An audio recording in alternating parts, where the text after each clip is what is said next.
Hey, how you guys doing? This is the Trek Marlin 6 noob.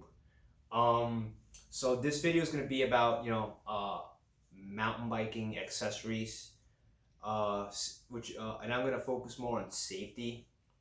So, before I even start, I'm not saying that these are the things that you should get. I'm showing you these are the things that I got, that how I started and just started, slowly picking up things here and there. That way I can apply it to my riding. That way it's safer for me, right? And with that being said, another thing, some people were saying that the were asking, oh, I heard that the fork of the Trek Marlin 6, the fork, which is 100 millimeter travel, right? That it's not. They heard right. It's not good. So I would suggest look at my videos so you can see how I apply force at what speed. I mean, like, you have to see the videos, see for yourself, right? Because I can tell you a lot of good things and a lot of bad things about the bike. However, you need to see for yourself. And I recommend that because you need to use your own mind, your own brain. I mean, some people just like to be handheld and like to be, like, I'm not that type of person. I like money and I like to see for myself if the product delivers. That's what I'm all about. And the last thing I want to do is buy a car or buy a bike or buy, I like guitars too. I like video games. Last thing I want to do is buy something, and then I'm stuck with it because I didn't do my research, or I didn't do my my tests. I looked at my reviews and everything. You know what I'm saying? So the fork, when someone was asking me, I heard the fork was bad, or but in what situation? You need to ask, like, be a little bit more specific, because the fork can do a lot of things in different situations, and it can't do a lot of things in different situations. So that's just my little spiel that I should just let you know. Okay, the fork is 100 millimeters. It's a really good fork when you know how to use it. If you don't know how to use it, you're gonna fuck yourself up. All right, case closed. Look at my videos and you'll see how I use the fork. Okay. Now, with that being said, let's start with the accessories that how I started. So this, we're gonna start with the most freaking common thing is a helmet. This really cheap helmet. I think I paid like $30 for this. In the back, it's got like a little light for the nighttime riding. It's got like a little front. You can you don't have to ride with this. You can just put that if you want. I usually use this, or I'll use sunglasses. It depends, because if it's sunny out, I don't want to have my eyes like this. And then if I'm on a trail and I need to keep my eyes wide open so I can see where the roots, where the little rocks. You'd be surprised if, when you're on a trail, and what a little root can do to your riding. And if you're going fast, you can get fucked up. You have to focus. You have to look where everything is, out where you can create your line. Okay?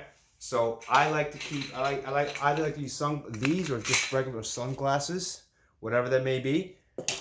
That way, if it's sunny out, and you also don't have wind and dust and dirt flying into your face, and then you got go like that, and then you crash or something. That's the last thing you want, right? So that's that. Helmet is something that's just very what do you call it? Very basic. So that's that. Another thing, these are knee pads. Now these were very pricey. Okay, I paid $59 for these. Yes, I know, I'm retarded. You should, but these are G form, and obviously, like, the mountain biking store that I went to get it at, it was in McKinney, Texas, and they recommended these. And I want to be safe because I don't want to fall off my bike and get all fucked up.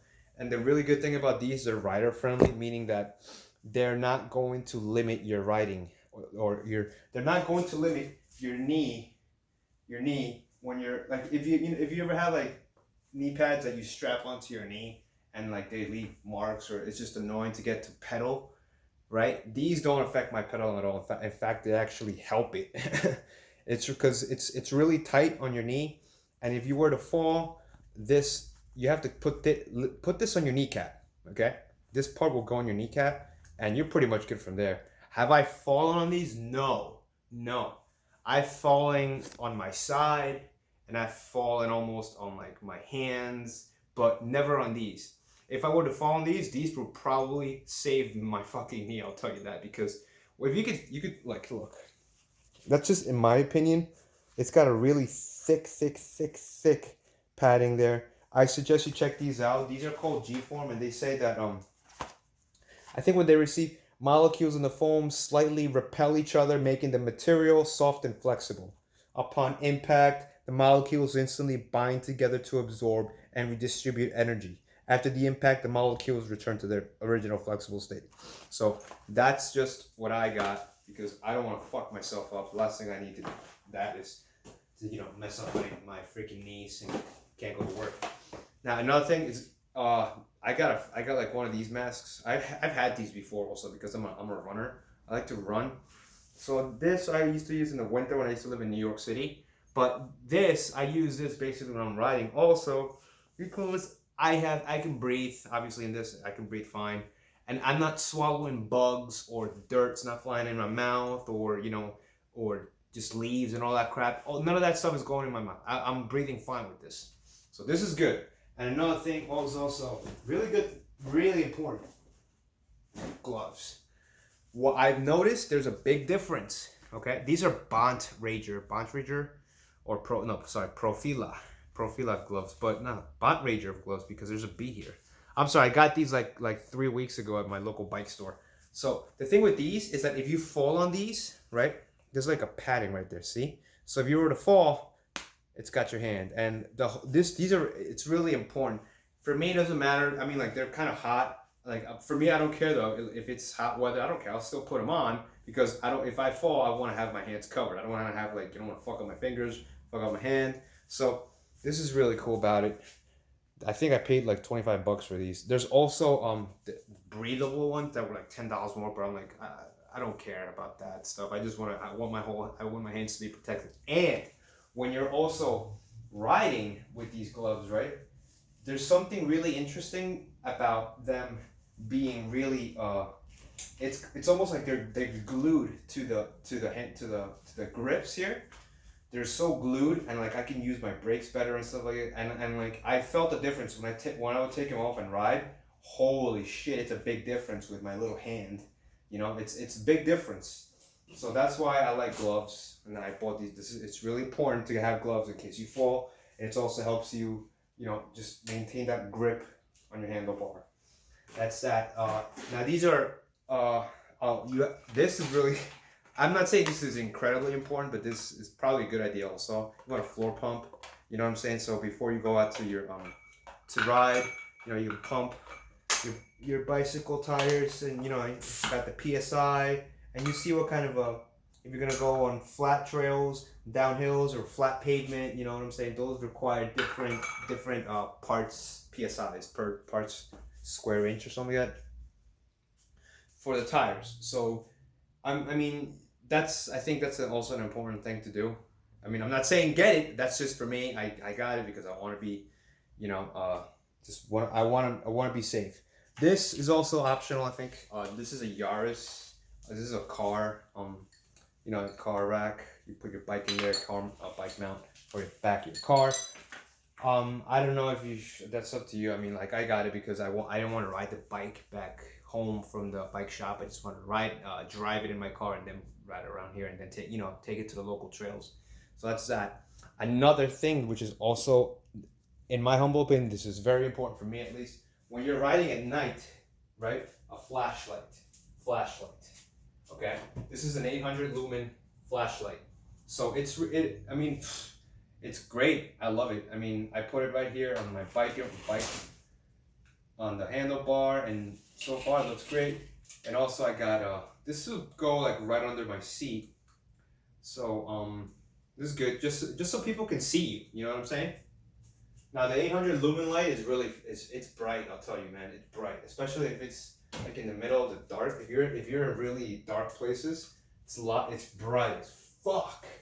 Like, I'm not, like, it's crazy. I have a couple of, I think I have like 2 or 3 videos. I'll link them down below, and you'll see how the dayblazer 800 It's a Blackburn brand. Works at nighttime. But it's, I mean, it doesn't look that well on my GoPro, but from my eyes perspective, it worked great for me at nighttime. Especially, I also, because when I would commute back home from work at 8 p.m., I don't think that I'll probably won't be needing them because it's 8 p.m. and around here still the sun's out. So now, but at nighttime at 8 p.m. it was like, Jesus Christ, I could see far, and cars would be able to see me, which is really important too. So that's that. This is also, you know, a bike lock in case you might, you know, if you commuting to work, you want to lock it up. And also this. There's some dude I was talking to before. He had some issues with his chain. Okay, so you don't want to use WD-40. It'll fuck up your chain, your cassette. You want to use WD-40 bike loop. Okay, that's what I use. Okay, that's important. So that's that for that. And those, you know, I guess the last one is the phone mount holder thing. This is just, you know, an accessory. Just the phone mount, which works great with my Note 9 and the case. So this, you know, you pull this up, you put the phone in there, works fine. I mean, I ride it, even when I ride it in hard terrain and like the bike, the handlebars going, bah, bah, bah, the phone's not going nowhere. So I mean, it's great. I love it. As for that, that's for that. So I was actually at a trail today. I'll post some of that material up later. Let me know what you think about the Trek Marlin 6, if you have one, if you don't have one. I'm going to make a video later also. I want to talk about the next bike that I should get. I'm not going to get a new one anytime soon, but in the future, because I'm starting to see the limitations of this bike in some really, really difficult rocky terrain with gaps. That's just the way I see it, because I don't want to get injured, okay? The point is not to get injured, right? The point is to enjoy your ride, have fun, but also be wary of where you're putting that bike at. You know what I'm saying? So anyways, leave a comment below, leave a message, whatever. I should make another video about just making a discussion about what kind of bike I should get next, or any ideas or whatever. Anyways, all right, that's it.